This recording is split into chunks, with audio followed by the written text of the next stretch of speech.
I'm a little bitter over that. We got to get you one. You guys have done a lot, but you haven't become much. That's definitely a haymaker. Yeah, it's That's just crazy. Like, now, that was the first time I heard his voice that audible. I took some losses they never would know. Took the long route, they had cut me before. We was down bad, talking broken and broke. Now I'm dealing, hoping it's all for the low. Get HWL, get your dough back. Get HWL, get your dough back. Ain't selling no mid, it's a whole pack. And young and I give you the whole pack. Get HWL, get your dough back. Get HWL, get your dough back. Ain't selling no mid, it's a whole pack. And young and I give you the whole pack for real. Yes, sir. Yes, sir. Welcome back to HWL, the podcast. And oh my goodness, I can't believe it, y'all. I am live. I'm here at the Brook, and I have a very, very, very special guest. This one is near and dear to my heart, near and dear to my family's heart. A lot of people in my community are really looking forward to this one. So y'all, we did it. We are sitting across from a well-respected community leader, okay, and an astute businessman. He founded the Brook in 2011. Has grown this thing to thousands in his congregation. He was honored by South Carolina Senate for his elevation to the office of Bishop of the Brook and the Brook Fellowship, with Wednesday, January 31st, 2024 being recognized as Bishop Simeon Moultrie Day in South Carolina. That is not normal. All right. He holds a Bachelor of Arts degree in history and a master's degree in rehabilitation counseling from South Carolina State University. He's a husband, a father of three, a bishop of the Brook Columbia, Bishop Simeon Moultrie. Thank you.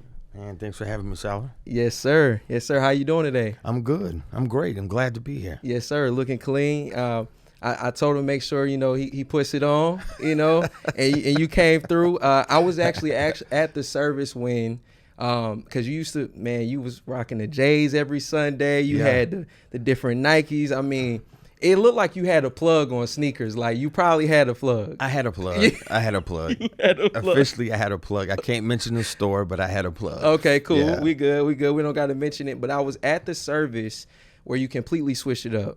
And you said, hey, just so you know, going forward, I'm looking to do bigger and better things. And as we draw bigger national and international attention, I want people to see me and catch me in a moment where I'm presenting myself as where I want to go. This is when you were on your way up to Bishop. And so I said, hey, look, I know he grinded for that, but he made it now. I want him to put it on when he come on HWL. So I appreciate you doing that. Absolutely. Yes, sir. Yes, sir. So take me back, man. You're from St. Stephen, South Carolina? St. Stephen, small town, one stoplight. It was two grocery stores. Now it's one. Graduating class of about 120. High school class. High school was probably like an average of 500 students. It was a 2A high school. Okay. Rural area.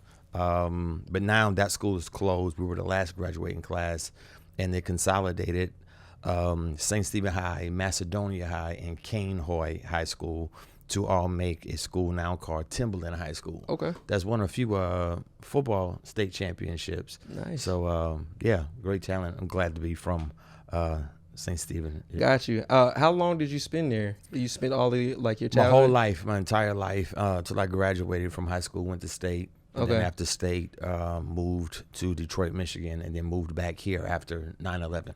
Got you. And so what's some things that young Simeon liked to do as a kid? Like, what's some things you were getting into? Oh, man. So my upbringing was a little interesting. So I have two older sisters, but there's a gap between me and my youngest older sister. Okay. And they had graduated and went off. So even though I have two sisters, a part of my life was almost like a single child. Got you. So I spent a lot of time just being creative. I would draw. Mm-hmm. I was into sports, played basketball. I watched football. I wasn't, I go out in the backyard, play catch, but for the most part, basketball was my thing. And then eventually I got into music because my father's a pastor. Mm-hmm. And so started off with drums, then went to keys, and eventually retired to that. And I let the guys play. I have no parts whatsoever anymore with music, but that was it. Man, that's awesome. It's crazy that you say that. Like, I always tell people, like, I got a minor in football, but a major in the hoop. Like, I got you. Yeah, I love basketball. So that's crazy you say that. You could talk about it, probably play, but basketball is where you absolutely. And so every so often I try to play, but things are different. I'm trying to learn how to play golf now. Okay. That seems to be the transition everybody makes. Yeah. All right. So you mentioned that you went to South Carolina State University. Yep. Yes. Proud Bulldog. That's right. And we mentioned in the intro that you have your master's, right, in rehabilitation counseling. What was your initial plans? Like, why did you choose that major? Why did you choose to go after that? And how did you want to apply it in the world? To be honest with you, rehabilitation counseling wasn't even on my radar. Okay. There was a church member at the church I attended at the time, and they wrote a grant and had scholarships that were available. And they knew me and knew the work I was doing as a youth pastor at the particular church. And they said, hey, Simeon, we see you working hard. We see you going back and forth to MUSC, because I was living in Orangeburg but driving to Charleston like an hour and a half one way. Wow. I worked at MUSC, so if anyone knows anything about Charleston, it is the end of Charleston, right? It's the end. So it was an hour and a half one way. They said, we see the work you're doing. We want to present you an opportunity. And so they presented the opportunity for me to get the scholarship. So I wasn't going to turn down free money. So took advantage of the opportunity. Did that program for 2 years, and I was able to get my master's on a scholarship. Wow. Yeah. That's amazing, man. And so from there, right, now you have that, you're doing youth pastor, you're doing ministry. What was the vision, right, going into your actual, your post-grad years? Now you got your master's, you have the, all the things you need on paper. But what was it that made you say, I want to go open a church? Well, first of all, let me start by saying this. I've been blessed to be under great leadership, and I've learned a lot of the different churches that I've served. And when I heard the Lord really speak to me about planting a church, I was like, I don't want to plant a church. There are plenty of churches around. There's already a building. There's already people. Yep. Everything is already there. It's like plug and play. Right. I can just go in and do that. And I just wasn't settled on it. And then one day while I was praying, the Lord said, I need you to plant a church in Columbia. And I was like, I don't want to plant a church. I just rather be, to a degree, somebody's successor. Okay. And because I just thought it would be easier, and he said, no, Columbia needs a different kind of church. Right. And so that's what we tried to do. So we planted in 2011, tried to establish a church that I felt was really focused on trying to get people to understand the scriptures, because I was born and raised in church. And what would happen is people would attend church services, but what would happen a lot of times is they would leave and did not know what the pastor was saying. That's right. So I went around before we started the church, and I started interviewing people. And I was like, hey, why you don't go to church? Or do you go to church? If you don't, why not? Right? And so there was like, I don't go to church. And it was 4 things that kept coming up. Number 1 was preachers always ask for money. Number 2, I don't have dress clothes or Sunday best clothes to go to church. Number 3, we stay there too long. And number 4, I don't know what he's talking about, because he starts singing at the end.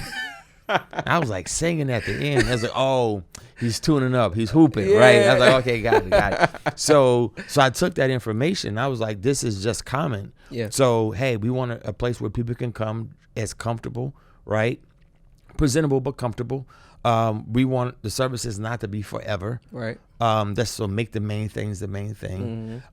We wanted people to understand the scriptures. We wanted people to leave and understand the scriptures.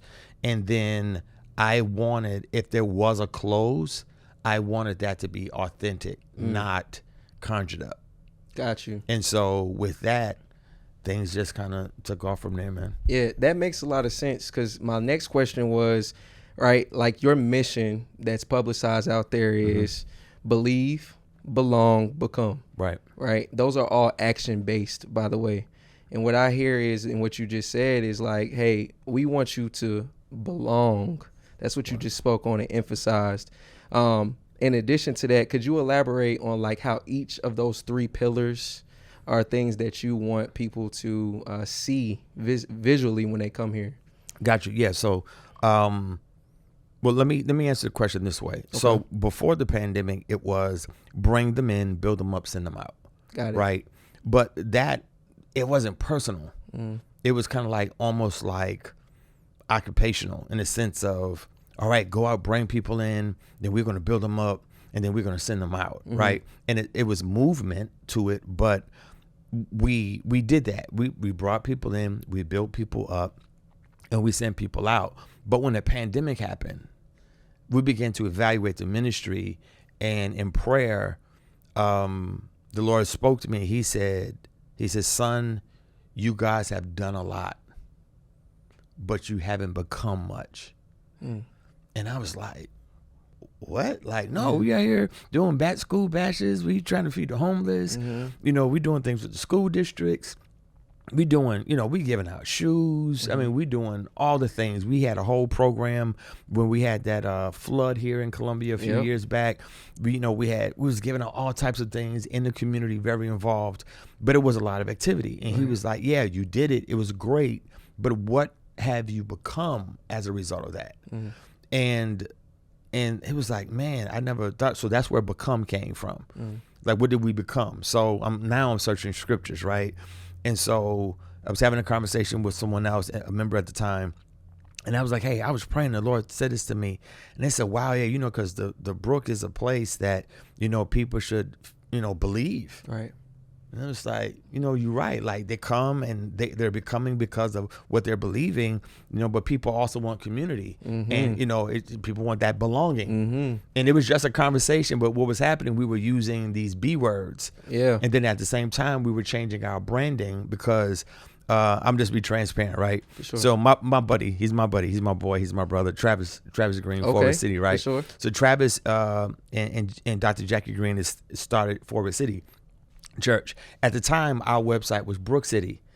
So everything was Brook City, and people started calling it Brook City Church. And it's like, no, it's not Brook City Church. So when Travis came with Forward City and Forward City Church, and it was Brook City Church, but the name of the church was the Brook. I said, hey, we got to rebrand because we got to draw some lines here. Yeah. So we ended up rebranding the Brook, and we put it around the B. Okay. And so it was like the place to be, the place to believe, belong, and to become. And so that's how it all came about. Man, that's amazing. Yeah. And I remember that time. I owe Travis some money for that. All right, Travis, you heard him. No, that's funny that you say that, though, because I remember that time. And by the way, I was somebody in the beginning that called it Brook City. Yeah, everybody was. I invited people like that, too. We had shirts. Yeah. It was a marketing nightmare. Because we were being called everything but the Brook. Right. Yeah. Right. And ultimately, that's what it is. It's the name, yeah. Yeah. So, Bishop, man, God has blessed me tremendously with this podcast. I've been doing it about 7 months now. And we got our first official snack sponsorship. Okay? Oh, what's up? Right here, we have Pop Stars Popcorn. Okay? It's made in Concord, North Carolina. So if you ever in the area, you can go by, tell them you know me, they'll hook you up. Yeah. And so this is a new segment we have called Pop Stars Moment. Okay. So this is brought to you by Pop Stars, luxury gourmet popcorn. So we want to know your Pop Stars moment. Okay. So when the kernel of potential truly pops, Bishop, can you pinpoint the exact moment, maybe in your adolescence or later, when the simple thought of being regular vanished? Okay. And you understood you were destined for extraordinary leadership. What was the first courageous step you took to actually begin walking that path? Oh, man.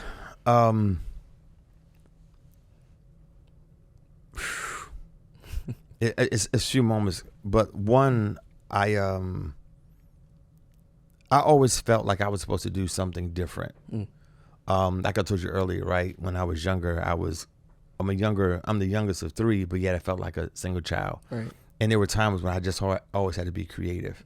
And so my father has a very big yard, like a very big yard. So later on, when I was younger, I always had to figure out a way to handle big tasks because I had to do it myself. Got you.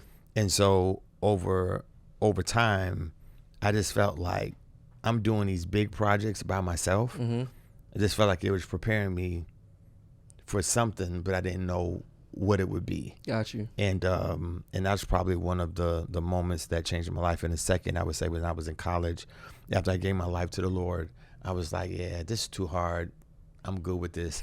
And I know some people say, oh, this is crazy. God doesn't talk that way. But I remember I was like, I'm done. And a few of my friends took me to church, and they were praying for me. That's why we went. And I was in the back. I was like, they could pray all they want. You know, I'm not doing this. I'm walking away. I'm good. Yeah. And I heard the Lord. At the time, it was a voice. It was audible. It said, lay on a pew. So I laid on the pew. It said, close your eyes. So I closed my eyes. And at the time, you know, this is 90s, right? And there was a movie out called, I think it's called, Guess Who's Looking or Who's Looking. It was about some babies. Okay. And so in the movie, you see the baby kind of being born, but it looks like it's in a tunnel, right? And then the light comes up and then the baby is born, right? I saw that. And then I heard the Lord say, do you see Xavier, which is my nephew? I said, yeah, I see Xavier. He said, get up. So I got up. He said, turn the other way. So where my feet was, I turned and put my head there and laid back on the pew. He said, now put Xavier back in April's stomach, which is my sister. And I said, that's crazy. He won't fit. And he said, and that's what I'm saying to you. And from that day on, I never looked back. Wow. That's a pop star's moment. Yeah. For sure. That was it. Wow. That's crazy. Man, I actually want to touch back into that. I had an episode that says the title is God Speaks. Mm-hmm. Okay. And I was going through some scenarios and some experiences that I have and some people close to me have. And one of the challenges, to your point, I'm sure you deal with this and you understand this, and people probably ask questions about it, is people don't understand that hearing from God isn't always audible. Right. But you had an audible experience. Audible.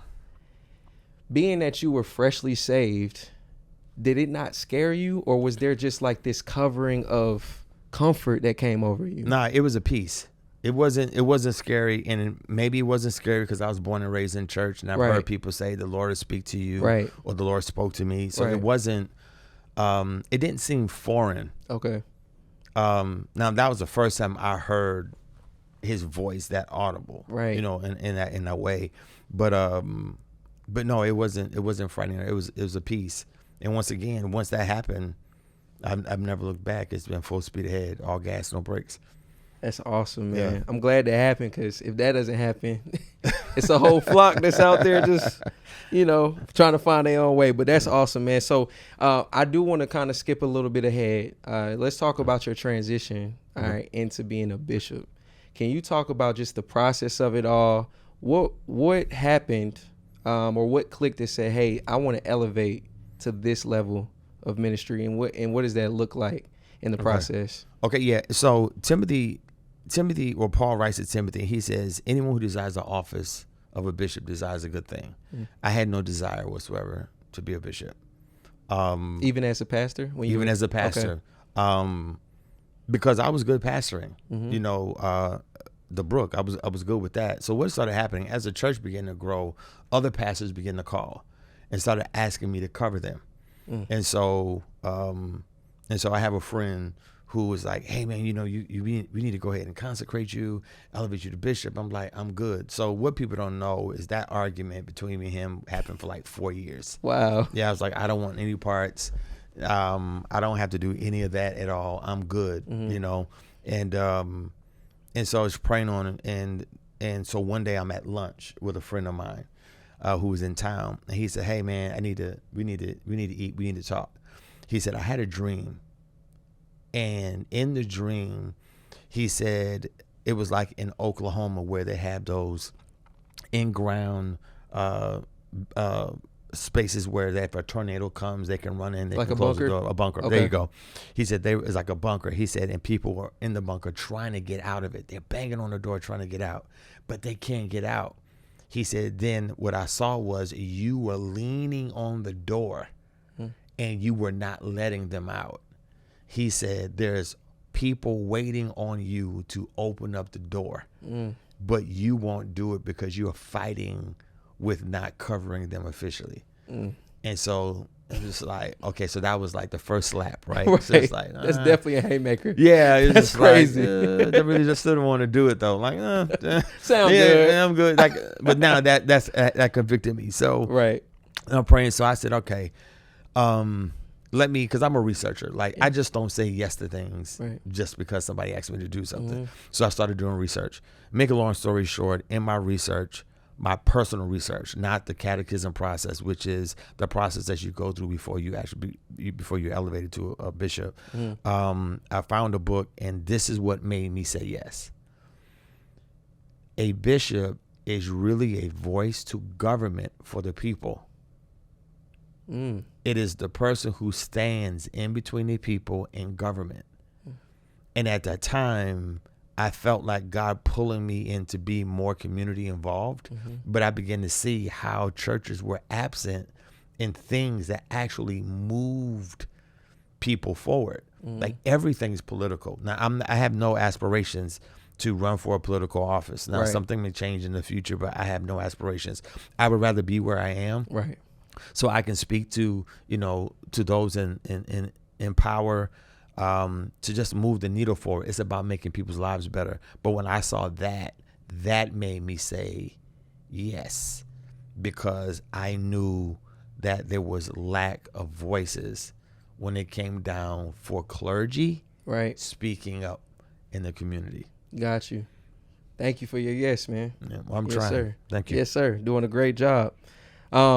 So with that, there comes a lot of pressure, I'm sure. Right. And you've been super transparent so far. So I know if we could just see the weights on your shoulders, sometimes it'd probably be something that we can't even imagine. Right. And so I imagine, right, if there were weight on your shoulders, that some of those weights would represent self-doubt sometimes. Am I wrong in saying that? And so with you being in leadership and being in charge of so many people starting their journey, falling down, getting back up, helping them continue their journey. I know that the opposition comes into play a lot. What is like a spiritual leader, right? You mentioned some names already, but maybe even a historical figure that you may go tap back into, a scripture potentially that gets you back on track and take some of that weight off so you can keep carrying it. Yeah. So the person I go to is my dad. Ooh, that's good. Yeah, he's still there. And one of the things that I've learned, sometimes when people are looking for mentors and they're looking for covering and they're looking for to be poured in, sometimes we feel like we need to find somebody who has a bigger ministry, a larger platform, more followers, and more of buildings and more facilities and all those things. And nothing is wrong with that at all. But I've learned, man, that Jethro didn't pastor as many people as Moses. But Jethro was very instrumental in guiding Moses through the wilderness. For sure. And so my father has become that pillar of wisdom in my life. So even though my dad hasn't done what I've done in, as relates to ministry, he's still my go-to, because at the end of the day, I'm his son. Right. And he wants me to do my best, and he will always celebrate me. But he's more concerned about my soul than my performance. And that's the thing that I appreciate more about him than anything. So that would be my pillar, man. That's awesome. Yeah. That's awesome. And I know it's a true blessing. Not everybody has their father. A lot of people didn't have their father, period, in their lives. So that's amazing that you had that. Man, listen, you are one of four. We were talking before we started shooting. You are one of the four pastors. You're a bishop now, but four spiritual leaders, right, that influenced my life. Okay. One, Apostle Renato Turner, right, of New Destiny Church International. My current pastor now, Dr. Shamari White of Have Life Church in Charlotte, North Carolina. Yes, sir. Yeah, you know, Pastor. All right, you know, Dr. Show. Yeah, I know. Yeah. Yes, sir. Jackie, yeah. Yep. So that's my guy, working on some big things now. Him and Kopi, they're amazing. And then yourself, we talked about how much you meant to me, my wife, my sister-in-law, my other sister-in-law now, all of us, right? And so the other person that I watch during the week when I'm not getting a word from Dr. Show is Philip Anthony Mitchell. Oh, Philip, yeah, my guy. And you know he's on fire right now. Yeah. Right? Now, one morning, we're sitting in the living room, me and my wife, and my brother, Anthony, shout out to Ant. He's like, we're talking about you, and I'm like, hey, bro, I don't know if you know, but like, I got a chance to interview Bishop Moultrie. And he's like, what? We going crazy, right? And he's like, I'm like, yeah, it's super crazy, man. Like, a dream of mine is talking to him and talking to Philip Anthony Mitchell. He was like, yo, that's crazy because they cool. And I'm like, what you mean they cool? And I'm thinking like maybe y'all just follow each other on Instagram or something like that. He like, no, bro, like he actually preached his anniversary service. Yeah. I said, what? And this is recorded? He like, bro, it's on YouTube. Man, my wife got to the remote before me. We on YouTube. We find it. And the fact that before I even started it, the fact that I seen you in that old 2819 building for us was like mind blowing. To even think. This is like, imagine like, you know, when you playing 2K and you can build a team and you can go put 96 Jordan on the same team with 2003 Kobe. This is what this is right now to us. Got you. So we immediately tap in. And that's a 2-hour video. We committed from the jump. We didn't think about the rest of the day. We watching this right now, right? And when I tell you the whole time we was glued to the TV, first of all, you killed that. The way that you put everything together was amazing, but was even greater to me was the timestamp. That was around the time where they had some buzz for sure. Like I'm sure locally there was a lot of talks about the church or about Philip himself, but it wasn't where it is now. And you spoke and said, hey, look, to the congregation, y'all are going to need to support your pastor, be there for your pastor, hold him up. That's what the message wrapped around to be. And I remember that. And you prophesied that it was going to blow. And when you look at where they are today, where he is today, how does that make you feel to see somebody that you heard from God about? Like, hey, this is what's about to happen. And yeah, just talk a little bit about that relationship. Yeah, so I've known Philip Anthony Mitchell, and, yo, bro, like when he calls you, he's like, yo, bro, like, what's up, Bishop? You know, I was just thinking about you, wanted to pray. Like, yo, you sound like him. Yo, that's crazy. That's Philip. Yeah, that's my guy though. So I've known Philip, man, probably 7, 8 years. Okay. And we established a relationship. So we've always talked back and forth. And he and his wife Lena, great people. And he asked me to actually do his pastoral, I think it's celebration. I think that's the first time he ever did it. So I was honored that he even called me to even be a part of it. And so I was extremely nervous, you know, being there because, you know, God was just moving at the time, and that service was phenomenal. Right.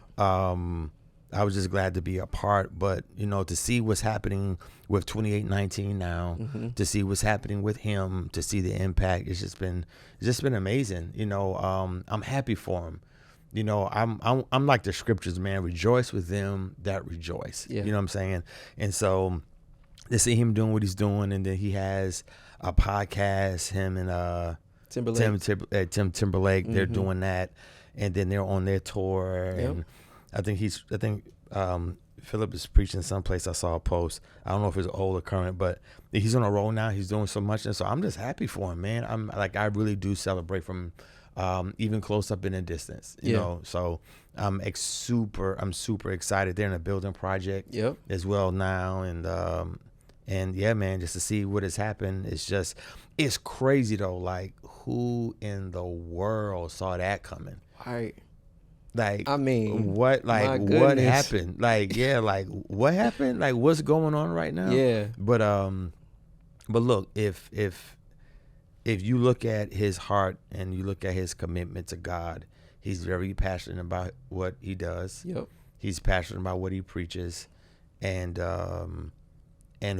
what you see is what you get. Yeah. Yeah. Great guy. Yeah. No, that's awesome, man. I think I'm still mad because when I was preaching there, they ran out of 2819 shirts, so I never got like a T-shirt. So I'm a little bitter over that. We gotta get you one. We gotta get you one somehow. So Bishop, you're obviously a husband. Shout out to Pastor Nikki. I got to meet her today. She's so amazing, so warm. I got her some popcorn too. So I got some of that. Don't let her take it all. Okay, got 2 bags to be exact. Now let me stop. And then also a father. All right, 3 children. Talk about how is it balancing leading such a great flock, but also being a very present, right, and amazing father and husband. Amazing father and husband. I don't know about I'm that. gonna assume. You know, no, to be honest with you,